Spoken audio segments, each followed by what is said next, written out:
జరుగుతున్నాయి అంగరంగ వైభవంగా.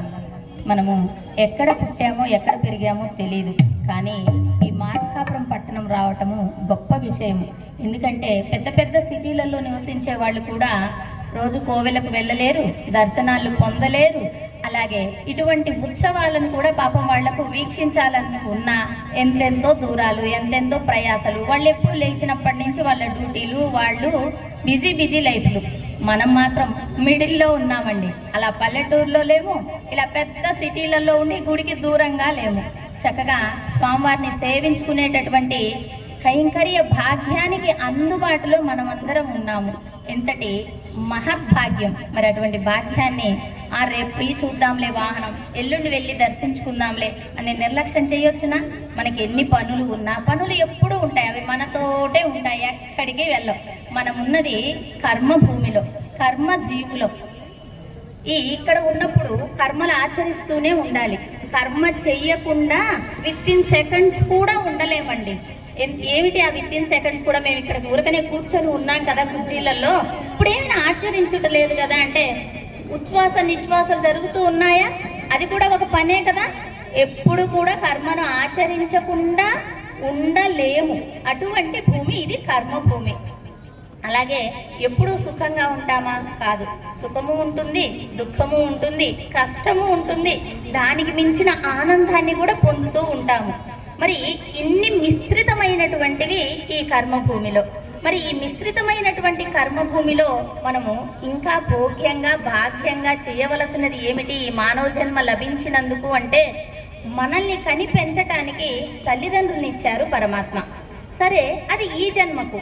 మళ్ళీ జన్మలో మనం ఎలా పుడతామో ఆ తల్లిదండ్రులు ఎలా పుడతారో తెలియదు. పోనీ పోయిన జన్మలో ఎలా పుట్టామో, ఏ యొక్క జన్మను ఎత్తి ఉన్నామో ఆ జన్మలో తల్లిదండ్రులు ఎవరో, ఎటువంటి కష్టాలు పడ్డామో, లేదా ఎటువంటి మంచి పనులు చేశామో ఏమీ గుర్తులేవు మనకు. అంటే మనకు చిన్నప్పుడు జరిగినవే మనకు గుర్తుండవు. ఎప్పుడో పోయిన జన్మలో జరిగినవి గుర్తు పెట్టుకోగలమా? అంతా లేదు. కానీ పరమాత్మ మనకు తల్లిదండ్రుల్నే మనం ఇంతగా పూజించాలి, సేవించాలి. మన కోసం ఎన్నో చేస్తారు తల్లిదండ్రులు. పాపం వాళ్ళ శాయశక్తిలా చేస్తారండి. మనము ఎలా ఉండాలి? కృతజ్ఞతతోటి ఉండాలి. మరి మనకి ఇన్ని జన్మలు ఇచ్చి ఇన్ని జన్మలకు తల్లిదండ్రులైనటువంటి లక్ష్మీ చెన్నకేశవ పెరుమాళ్ళకు ఎలా ఉండాలి? ఎంత కృతజ్ఞతతోటి ఉండాలి? ఎలా సేవ చేయాలి? ఈ జీవితానికి పరమార్థం ఏమిటి అంటే, పరమాత్మకు సేవ చెయ్యటమే.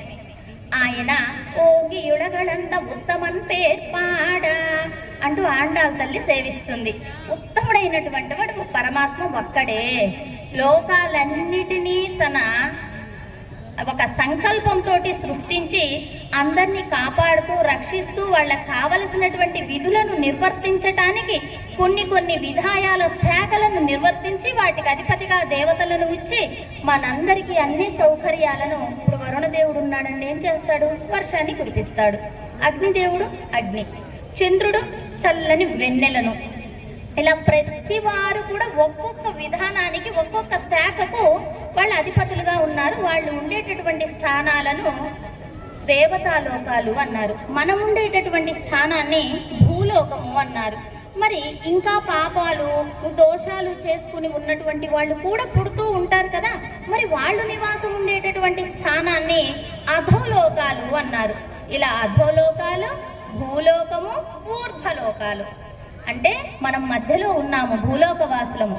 మనము పరమాత్మను చేరుకోవటానికి, పరమాత్మ చెంత ఆనందమయమైనటువంటి లోకాన్ని పొందటానికి, ఆయన చెంత ముక్తులుగా ఉండటానికి మంచి అవకాశాన్ని ఉండేటటువంటిది ఈ మానవ జన్మ.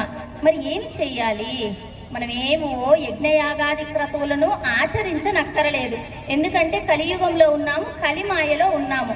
ఒక యజ్ఞం చేయాలంటే ఋత్వికులను పిలవాలి, సమిధలు తెచ్చుకోవాలి. అక్కడ చాలా ప్రయాసతోటి కూడుకున్నటువంటి పని.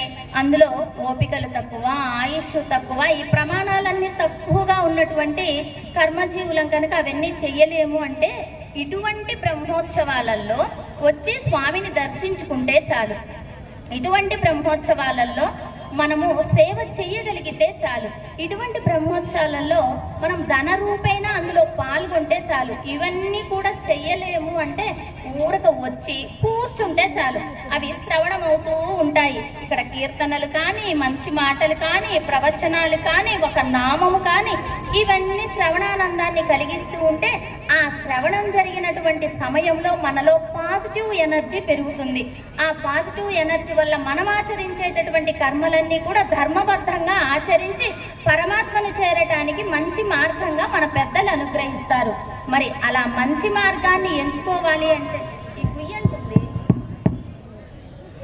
ఇలా మంచి మార్గాన్ని ఎంచుకోవటానికి ఎవరు సహకరించాలి? ఆచార్యుల వారు సహకరించాలి. ఆచార్యుల వారి దగ్గర నుంచి స్వామిని చేరవచ్చునా అంటే మధ్యలో అమ్మ పురుషకారణిగా అమ్మను చేరాలి. అమ్మ పురుషకారంతో స్వామిని పొందాలి. మరి అమ్మను అలా ఒక సంకీర్తనతోటి సేవించుకొని మళ్ళీ తదుపరి కొంచెం ప్రవచనం తెలుసుకునే ప్రయత్నం చేద్దాం. జయ శ్రీమన్నారాయణ.